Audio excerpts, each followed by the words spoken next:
Trial period. मेरे पापा भयंकर है और भयंकर मतलब ऑसम। ये कहना है रोमी का। बहुत ही अच्छी स्टोरी के साथ फिल्म के सभी किरदारों ने बखूबी अपना किरदार निभाया है। कहानी शुरू होती है एना और उसके बेटे रोमी से, जहां एना एक सिंगल मदर है जो अपने बेटे के साथ अकेली रहती है और पड़ोस में एना के मामा मामी रहते हैं जो उनके साथ सुख दुख बांटते हैं। एना के मामा को ऑनलाइन शॉपिंग का चस्का होता है और वो रोज कुछ न कुछ मंगाते रहते हैं। एक दिन रोमी को स्कूल में बच्चे बहुत तंग करते हैं और मारते हैं, तो उसका दोस्त उसे कहता है कि अगर तेरे पापा होते तो तुझे कोई नहीं मारता। इस बात को रोमी मन में लगा लेता है और घर जाकर अपनी मम्मी से एक पापा के लिए कहता है। दूसरी तरफ प्रजापति शंकर द्विवेदी पीडी गांव से अपने अंकल के पास जॉब के लिए आता है। उसके अंकल एक जॉब एजेंसी चलाते हैं। फिलहाल उनके पास पीडी के लिए कोई नौकरी नहीं होती, तो वे उसे कुछ दिन ऑफिस में ही रुकने के लिए कहते हैं। दूसरी तरफ एना रोमी की बात को लेकर मामा के पास जाती है। वही रोमी टीवी पर चल रही ऐड का एग्जाम्पल देकर कहता है कि क्यों न हम एक पापा ही ऑनलाइन मंगा ले, वो भी 1 महीने के ट्रायल पीरियड पर। एना को भी ये आइडिया अच्छा लगता है। उसे लगा कि शायद वह एक खड़ूस आदमी को ढूंढेगी जिससे कि रोमी के दिमाग से पापा का ख्याल निकल जाएगा, और वो अपने मामा से इस बारे में कुछ करने के लिए कहती है और ऑनलाइन कुछ लोगों से बात करती है, लेकिन ट्रायल पीरियड की बात सुनकर सभी मना कर देते हैं। तभी एना के मामा को अपने दोस्त की याद आती है जो जॉब एजेंसी चलाते हैं और वो पीडी के अंकल ही होते हैं।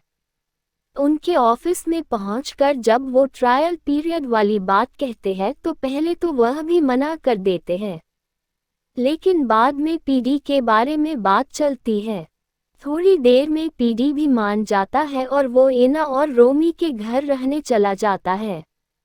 रोमी पहले तो अपने नए पापा से मिलकर इतना खुश नहीं होता, लेकिन थोड़ी दिनों में पीडी रोमी का दिन जीत लेता है। वह रोमी के स्कूल जाकर उसके साथ खेलता है और रोमी के दोस्त भी कहते हैं कि रोमी तेरे पापा तो बहुत कूल है।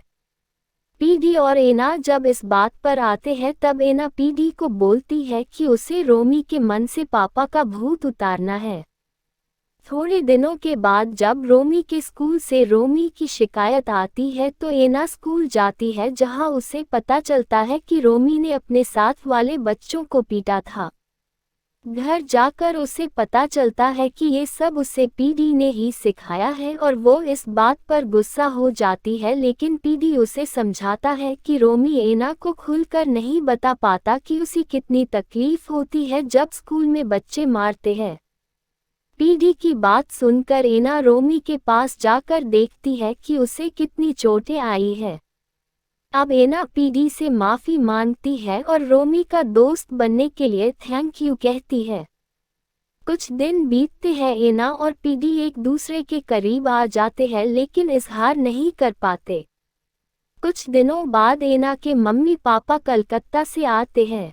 उन्हें नए पापा का सारा सच पता लग जाता है और वो इस पर नाराज होते हैं। वे एना को कहते हैं कि उसे ऐसा नहीं करना चाहिए था।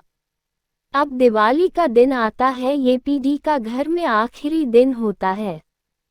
पीडी के अंकल उसे दिवाली विश करने आते हैं और कॉलेज में उसकी जॉब का लेटर लेकर आते हैं, जहां उसे लेक्चरर की पोस्ट मिलती है। लेकिन पीडी अंकल को बताता है कि रोमी और एना के साथ वह ज्यादा घुल मिल गया है और अब उसका मन जाने को नहीं करता। एना की फैमिली दिवाली मनाने के लिए इकट्ठे होते हैं।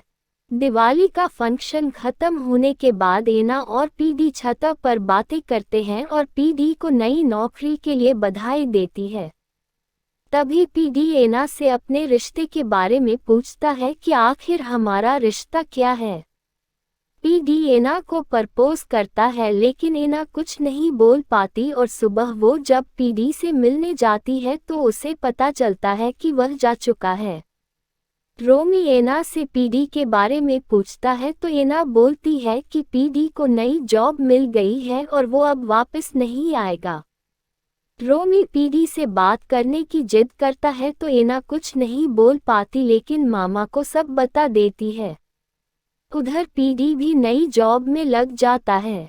अपने नए रूम में जब वह रोमी और एना के साथ बीताए पलों को याद करते हुए फोटो देखता है तो उसे रोमी के स्कूल के फंक्शन का इनविटेशन कार्ड मिलता है। उधर रोमी भी स्कूल के फंक्शन में परफॉर्मेंस देने के लिए तैयार रहता है। अब रोमी को पीडी के आने की उम्मीद होती है, वो परफॉर्मेंस शुरू करता है तभी अचानक पीडी आ जाता है। अब पीडी और एना एक दूसरे से प्यार का इजहार कर देते हैं। परफॉर्मेंस के बाद तीनों एक साथ घर के लिए खुशी खुशी निकलते हैं। अगर आपने अभी तक हमारे चैनल को सब्सक्राइब नहीं किया है तो इसे सब्सक्राइब कर लीजिए और बेल आइकॉन को प्रेस कीजिए।